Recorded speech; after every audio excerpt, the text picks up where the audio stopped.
लाभार्थ्यांच्या खात्यात रक्कम जमा झालेली आहे। गेले काही दिवसांपासून प्रतीक्षा असलेला हप्ता जमा करण्यात आलाय। आज लाडकी बहीण योजना आपण योग्य प्रकारे चालवतो आहोत आणि कोणी काही अफवा पसरवली तरी लक्षात ठेवा, काहीही झालं तरी लाडकी बहीण योजना बंद होणार नाही, ती सुरूच राहील। माझ्या बहिणींना ते पैसे मिळतच राहतील।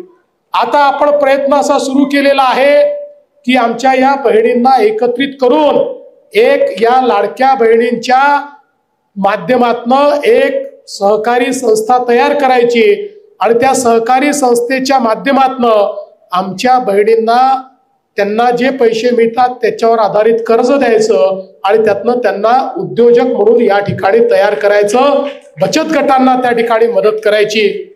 मला असं वाटतं की आमच्या मेघनाताईंनी त्याच्यामध्ये खूप आघाडी घेतलेली आहे। मेघनाताई फक्त परभणीत करू नका, तुम्ही हिंगोलीच्याही संपर्क मंत्री आहेत, त्यामुळे हिंगोलीमध्येही माझ्या या सगळ्या ज्या बहिणी बसलेल्या आहेत यांचंही मार्गदर्शन तुम्ही करा। पण हे सांगत असताना मला या गोष्टीचा आनंद आहे की आमच्या देशाचे प्रधानमंत्री माननीय नरेंद्र मोदीजींनी या ठिकाणी लखपती दीदीची योजना आणली। मोदीजींची इच्छा आहे की आमच्या सगळ्या भगिनी या लखपती दीदी झाल्या पाहिजे, म्हणजे वर्षाला दरवर्षी 1 लाख रुपयांपेक्षा जास्त पैसे हे त्यांनी कमवले पाहिजे, तर त्यांना लखपती दीदी आपण म्हणतो। विभागाने मागासवर्गीय विभागाचा निधी जो आहे तो लाडक्या बहिणीकडे गेलेला आहे, त्यामुळे त्या विभागावर आधी समिती असं सांगितलं।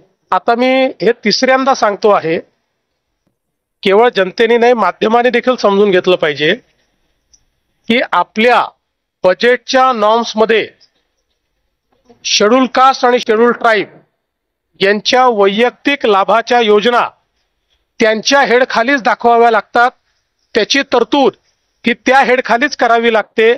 आणि म्हणून अजितदादांनी बजेट मांडताना त्या हेडखाली ती तरतूद केली आणि आपल्या बजेटच्या भाषणात हे सांगितलं की आम्ही रेग्युलर तरतुदीपेक्षा किती जास्तीची तरतूद केलेली आहे आणि ती कशा करता वापरणार आहोत।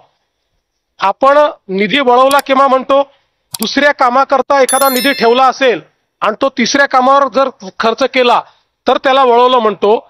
बजेटमध्ये जर कायद्यानेच तुम्हाला त्या विभागाकरता किंवा त्या घटकाकरता जो पैसा खर्च होतो तो त्या घटकाच्या मंत्रालयात दाखवावा लागत असेल तर ते दाखवणं चूक नाही आणि तो खर्च करणं देखील चूक नाही। मला असं वाटतं पुन्हा एकदा आपल्या माध्यमातून मी सांगतो, पैसा कुठेही वळवलेला नाही, त्या विभागातच तो पैसा दाखवणं हे बजेटचं कंपल्शन आहे, त्याप्रमाणे त्या बजेटमध्ये दाखवलेलं आहे आणि त्यातनं तो खर्च केलेला आहे।